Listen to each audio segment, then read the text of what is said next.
Hello, folks. My name is Omer Ahern Jr., and this is my periodic report as the District 3 Grafton County Commissioner. And I'm going to be talking about the Grafton County Commissioner meeting of Tuesday, June 20th, which was yesterday. And the County Commissioners meet every week on Tuesday morning, starting at 9 o'clock up at the Administration Building up on the Dartmouth College Highway in North Haverhill, same building where the county nursing home is located. And I'm one of 3 county commissioners. I represent District 3, which is the 15 towns in the eastern and southeastern part of Grafton County. I serve with Commissioner Wendy Piper, who is the commissioner from District 1, serving the towns of Hanover, Lebanon, and Enfield. And I also serve with Commissioner Linda Lauer, who is the county commissioner for District 2. She's from Bath, and she serves the rest of the towns in Grafton County. We meet again on a weekly basis, and right now we're in the final phase of putting together the fiscal year 2018 county budget, which will be considered by the full county delegation on Monday, June 26th at 9 o'clock in the morning up at the County Administration Building in North Haverhill. I'll get to the county budget final iterations of that in a few moments. But our meeting on yesterday, Tuesday the 20th, we started out at 9 o'clock with the Pledge of Allegiance, as we do for each one of our meetings. And Nancy Bishop, the Human Services Administrator, made her monthly report. And she talked with us about the long-term care expense update. She provided us with a payment by the towns report, the CAP report, which involves money between the state of New Hampshire, or among the state of New Hampshire, the federal government, and Grafton County, and the amounts of money that are recovered from folks that owe money to the county and from the towns. She also discussed with us the status of Senate Bill 155, which passed the Committee of Conference last week, and Senate Bill 155 is concerning the managed care program for the Medicaid program here in New Hampshire. It's the managed care within the nursing homes is step 2 of a 3-step process that was supposed to have been implemented several years ago, and that's okay because we feel at the county level that managed care is going to be an additional financial and record-keeping burden on the counties that is totally unnecessary. It is another overreach by the federal government, and so we are having this legislation put in place in order to hold off with the managed care implementation until July 1st, 2019, to give the counties, and working with the State of New Hampshire Department of Health and Human Services, a chance to really study how managed care is going to adversely affect the people of New Hampshire, and especially the taxpayers, so that maybe we can convince the federal government that managed care is not a good program for New Hampshire. What it does is it adds another layer of bureaucracy over the providing of Medicaid services to the residents who are eligible for Medicaid.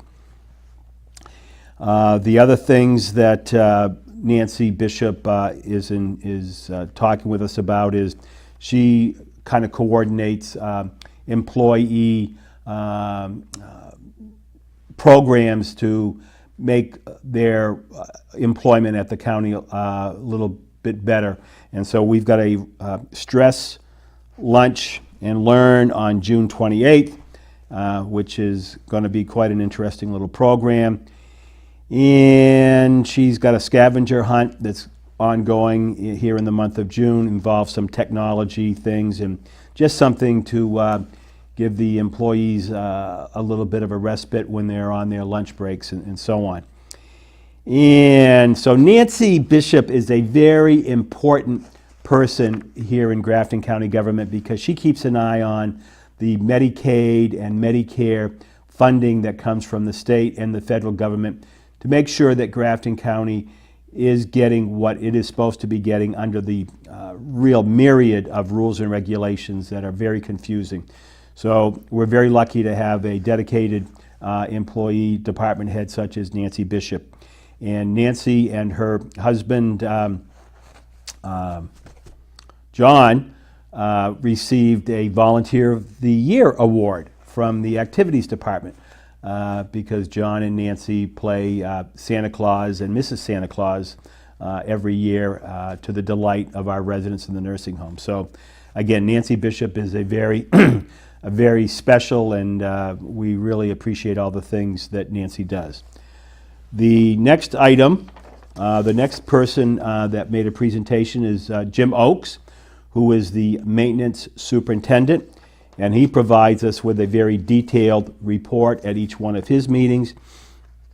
And we're still having some issues with the sewer lines there at the Grafton County Complex up in North Haverhill, and it's something that we have been talking about for well, before I became a commissioner in January, such that we know that we have to replace the entire sewer system lines at the county complex. And he talked with us about another little challenge that cropped up a couple of weeks ago, where it appears that the salting of the parking lots is causing corrosion of parts of the sewer line. So we talked about that. He gives us reports on what's going on, not only the outside of the complex, but in the courthouse and the nursing home and the nursing home kitchen. He had some issues dealing with the kitchen hood and ductwork, and making sure that those things properly close in case there's a fire. And the federal rules and regulations talk about it can't be more than 1/8 of an inch of a gap between the wall and these fire doors.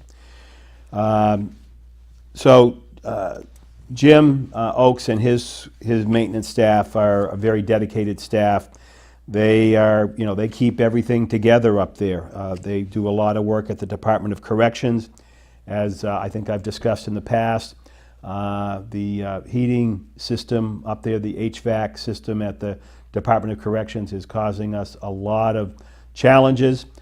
Fortunately, most of that HVAC is still under warranty, but most of those warranties are going to expire in the month of September, and that's a challenge that Mr. Oakes has been talking with us. How are we going to handle those HVAC issues going into the future? So that is something that has been a very of great concern to me and the other commissioners, and we're going to hopefully see what Mr. Oakes has in mind to remedy those issues. Mr. Oakes talked about some work that they're being done on the farm buildings there. We have some very large wooden structures there that go back into the 1800s, and they're doing a lot of upkeep. In fact, they're doing restoring one of the north walls of the main hay barn, and pretty much restoring that. There was a lot of rot in that. So we are very much appreciative of the work that Mr. Oakes does for Grafton County and his very dedicated maintenance staff. So we appreciate that. Is it boring? Well, Jim makes it a little bit more exciting than the way I'm presenting it to you. So again, we thank Mr. Oakes and his staff for the good work that they do. We also had Karen Clough, the Human Resource Director, come in, and she presented to us some changes that she's going to propose to the employee handbook, which are to be effective July 1st, 2017. And she provided us with a copy of the existing handbook for us to review it in terms of the proposed changes that she feels need to be made to the county employee handbook. So that's some homework that I've got to do, is to go through that employee handbook and see if there's any things there. And I'm finding some issues there that I think we need to address. We also had a public hearing on a grant, one of the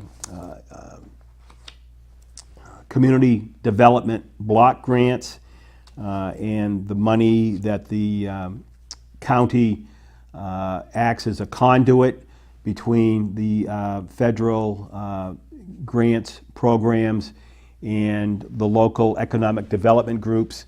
And with these programs, we're able to not only help new businesses start, and we work in a little bit conjunction with the new Economic Development Center that we have here in Plymouth, which is a partnership between the Grafton County Economic Development Group and Plymouth State University.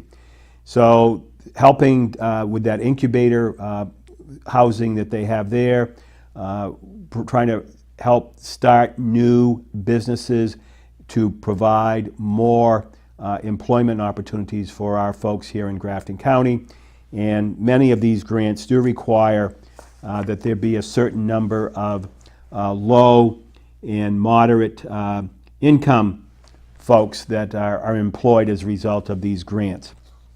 So Pat Garvin, who was the grant administrator, came in and gave us an update on the present state of the grant process. She reported that there's a local sandwich shop, a local coffee shop, and a fitness center are just three of the enterprises that were started as a result of that.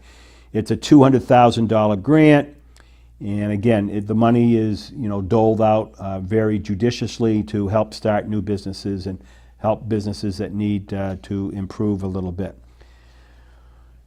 We also had a presentation from Sarah Dorner, D-O-R-N-E-R.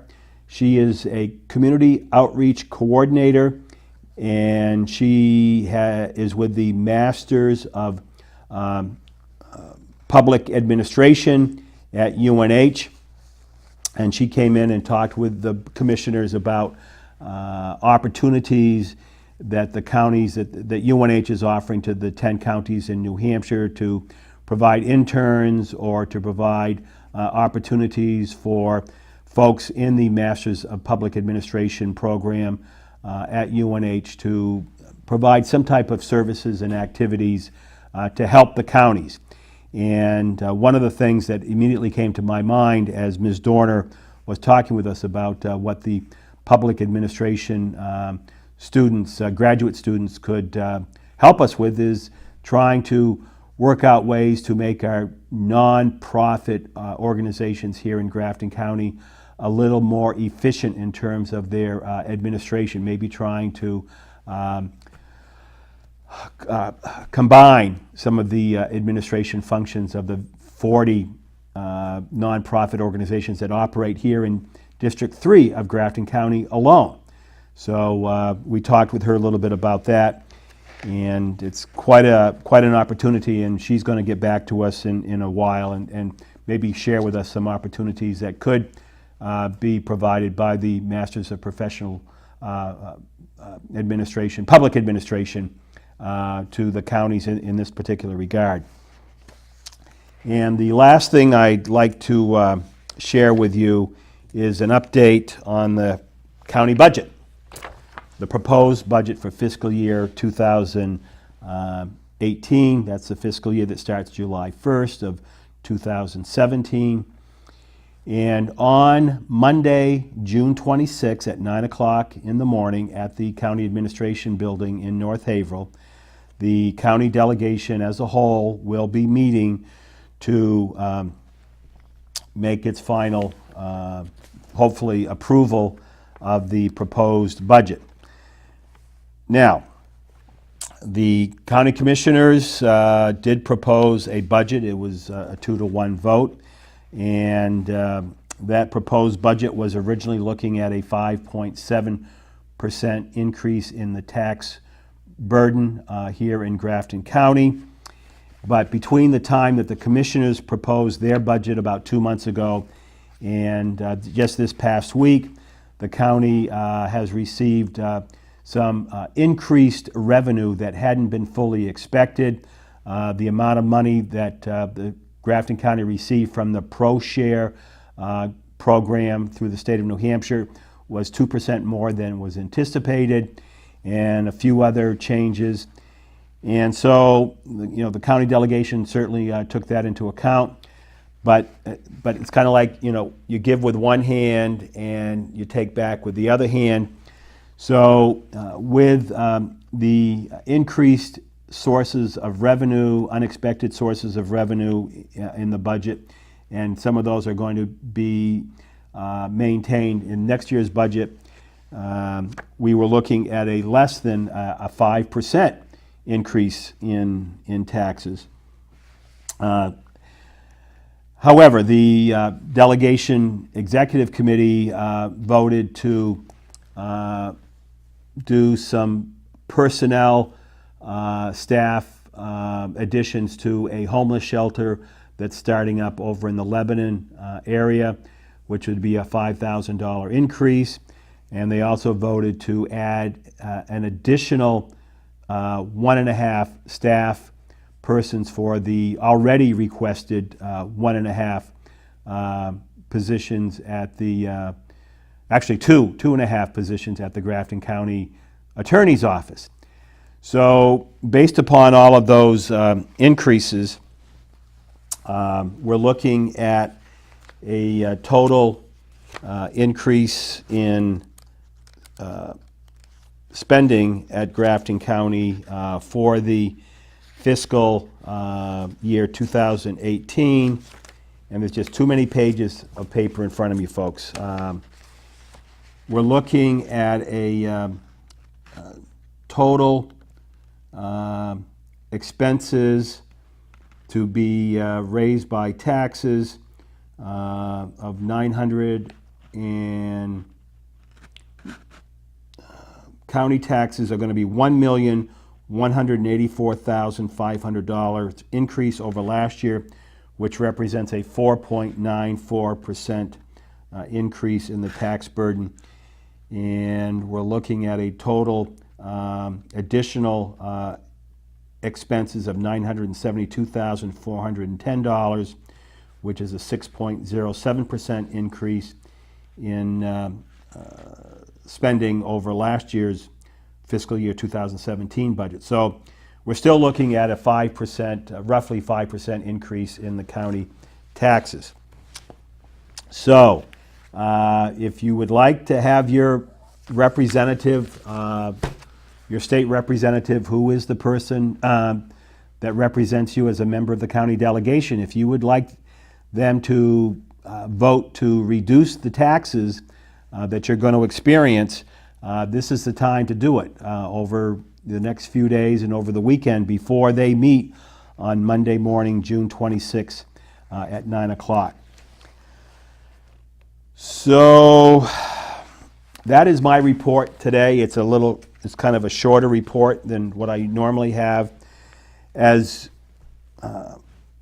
always, I'm available to talk with any folks about what's going on at Grafton County. My phone number is 536-2224. My email is omer.ahern.jr@gmail.com. omer.ahern.jr@gmail.com. And I'm always interested in hearing from the people that I represent. The other thing I'd like to do is thank the folks here at the PBTV for allowing me this opportunity to try to get the word out about what's going on at Grafton County government. Yes, Grafton County government represents the smallest part of your real estate tax bill, but still, it's taxes, and I've been working very hard to try to reduce the spending at the county facility in North Haverhill and try to help come up with ideas in order to save money. So that's my report. I appreciate your time, and have a good rest of your week. Thank you.